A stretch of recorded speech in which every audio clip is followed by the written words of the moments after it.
Hello students, मैं रेखा Garg Maharaja Agrasen senior secondary school में हिंदी प्राध्यापिका हूँ।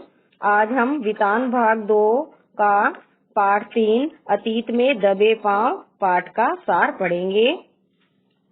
इस पाठ के लेखक ओम धानवी हैं।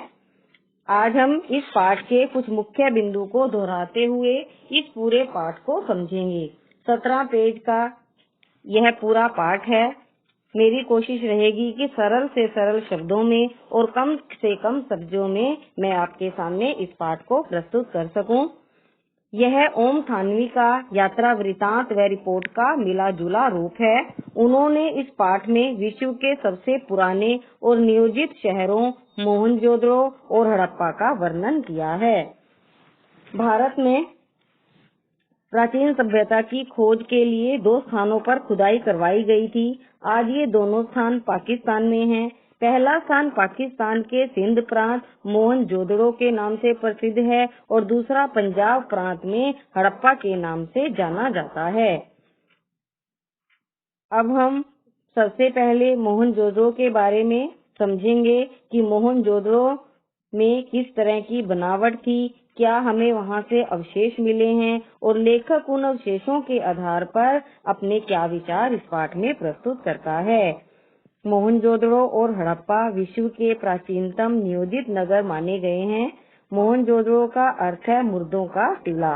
मानव जाति ने छोटे छोटे टीलों पर इस नगर का निर्माण किया था, किंतु इस नगर के नष्ट होने के बाद इसे मोहनजोदड़ो नाम दिया गया। यह नगर सिंधु घाटी सभ्यता का सर्वश्रेष्ठ नगर माना जाता है। पुरातत्व विभाग ने जब इसकी खुदाई की तब यहाँ असंख्य इमारतें, सड़कें, चाक पर चित्रित भांडे, साजोसामान और खिलौने आदि प्राप्त हुए हैं। यह नगर अपने समय में सभ्यता का केंद्र था। विद्वानों का विचार यह है कि यह नगर शायद उस क्षेत्र की राजधानी थी। पूरा नगर है वो 200 हेक्टेयर में फैला हुआ था। 5000 वर्ष पूर्व यह एक बड़ा महानगर रहा होगा। इस नगर से सैकड़ों मील दूर हड़प्पा नगर था, परंतु रेल लाइन बिछने के कारण इसके सारे जो प्रमाण हैं वो नष्ट हो गए हैं। मोहनजोदड़ो नगर मैदान में नहीं अपितु टीलों पर बसाया गया था। ये टीले प्राकृतिक नहीं थे, ये मानव द्वारा निर्मित थे। यहाँ कच्ची पक्की ईंटों से धरती की सतह को ऊंचा उठाया गया था ताकि सिंधु नदी का पानी नगर में न आ सके। भले ही यह नगर आज खंडर बन चुका है, फिर भी इसके स्वरूप के बारे में आसानी से अनुमान लगा सकते हैं। इस नगर में गलियां, सड़कें, रसोई, खिड़की, चबूतरे, आंगन, सीढ़ियां आदि सुनियोजित ढंग से बनाई गई हैं। नगर की सभी सड़कें सीधी हैं व आड़ी हैं। आधुनिक वास्तुकार इसे ग्रिड प्लान की संज्ञा देते हैं। नगर में महाकुंड नाम का एक तालाब भी है जो 40 फुट लंबा है, 25 फुट चौड़ा है। इसकी गहराई लगभग 7 फुट है। कुंड में उत्तर दक्षिण से सीढ़ियां नीचे उतर रही हैं। इसके 3 ओर साधुओं के कक्ष बने हुए हैं। उत्तर दिशा में 8 स्नान घर हैं। इसमें किसी भी स्नान घर का दरवाजा किसी दूसरे के सामने नहीं खुलता। महाकुंड का तल और दीवारें चूने और पक्की ईंटों को मिलाकर बनाई गई हैं। कुंड में बाहर का गंदा पानी न आए, इसका विशेष ध्यान रखा गया है। कुंड में पानी भरने के लिए एक कुआं भी है जो दोहरे घेरे वाला है। कुंड के पानी को निकालने के लिए पक्की ईंटों की नालियां बनाई गई हैं और वो नालियां ऊपर से ढकी हुई हैं। नालियों की निकासी की ऐसी सुंदर व्यवस्था पूर्वकालीन इतिहास में कहीं भी देखने को नहीं मिलती। कुंड के दूसरी ओर एक विशाल कोठार भी है जिसमें अनाज रखा जाता था। इसके उत्तर में एक गली है जहां से शायद बैलगाड़ियों में भरकर अनाज लाया जाता होगा और एक ऐसा कोठार हड़प्पा में भी मिला है। मोहनजोदड़ो सभ्यता के नष्ट होने के बाद एक जीर्णशील टीले के सबसे ऊंचे चबूतरे पर बहुत बड़ा बौद्ध स्तूप बना हुआ है जो कि 25 फुट ऊंचे चबूतरे पर बना है। इसका निर्माण काल 2600 वर्ष पहले का है। चबूतरे पर भिक्षुओं के कमरे बनाए गए हैं। यह बौद्ध स्तूप भारत का प्राचीनतम लैंडस्केप कहा जा सकता है, जिसे देखकर दर्शक भी रोमांचित हो उठते हैं। स्तूप का यह चबूतरा मोहनजोदड़ो के एक विशेष भाग के सिरे पर स्थित है, जिसे विद्वानों ने गढ़ कहा है। सिंधु घाटी में व्यापार और खेती दोनों ही काफी उन्नत स्थिति में थे। वस्तुतः उस समय के लोग खेती करते थे तथा पशुओं को भी पाला करते थे। यहाँ पर कपास, गेहूं, जौ, सरसों और चने आदि की फसलें भी उगाई जाती थी। कुछ विद्वानों का मत है कि यहाँ ज्वार, बाजरा की फसलें भी होती थी। यही नहीं, खजूर, अंगूर, खरबूजे भी यहाँ उगाए जाते थे। मोहनजोदड़ो में जहाँ एक ओर सूत की कताई बुनाई होती थी, वहीं दूसरी ओर रंगाई के भी सबूत मिले हैं। खुदाई में रंगाई का छोटा सा एक कारखाना भी मिला है। इस सभ्यता के लोग सुमेर से ऊन का आयात करते थे और सूती कपड़े का निर्यात करते थे। इन्हें तांबे का समुचित ज्ञान था। उस समय सिंध में काफी मात्रा में पत्थर थे। वही राजस्थान में तांबे की खानें थी। खुदाई से खेती बाड़ी के उपकरण भी मिले हैं। महाकुंड के आसपास एक बहुत लंबी इमारत के अवशेष मिले हैं, जिसमें बरामदे और छोटे छोटे कमरे बने हुए हैं। दक्षिण में एक छोटी इमारत भी है, जिसमें 20 कमरों वाला एक हॉल भी है। यह शायद राज्य सचिवालय या सभा भवन का सामुदायिक केंद्र होगा। गढ़ की चार दीवारी के बाहर छोटे छोटे टीले बने हुए हैं। इन पर जो बस्ती है, उसे नीचा नगर कहा गया है। पूर्व में रईसों की बस्ती है, जिसमें बड़े बड़े घर हैं, चौड़ी सड़कें हैं और काफी मात्रा में वहाँ पर कुएं हैं। जिन पुरातत्ववेताओं ने मोहनजोदड़ो की खुदाई करवाई थी, उनके नाम से यहाँ मोहल्ले बनाए गए हैं, जैसे डीके, हल्का, दीक्षित, काशीनाथ की खुदाई आदि। डीके के नाम से 2 हल्के हैं। यह क्षेत्र दोनों बस्तियों में सर्वाधिक महत्वपूर्ण हल्का माना गया है, क्योंकि यहाँ शहर की मुख्य सड़क है, जो कि बहुत लंबी है। आज तो केवल आधा मील ही यह सड़क बची हुई है।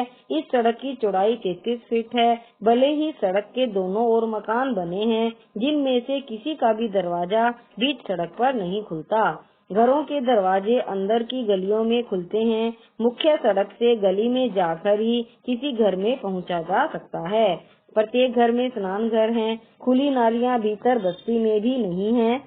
घर का पानी पहले होदी में आता है, फिर सड़क की नाली में। बस्ती के भीतर ही नालियां 9 से 11 फीट चौड़ी हैं। बस्ती में कुओं का प्रबंध भी है।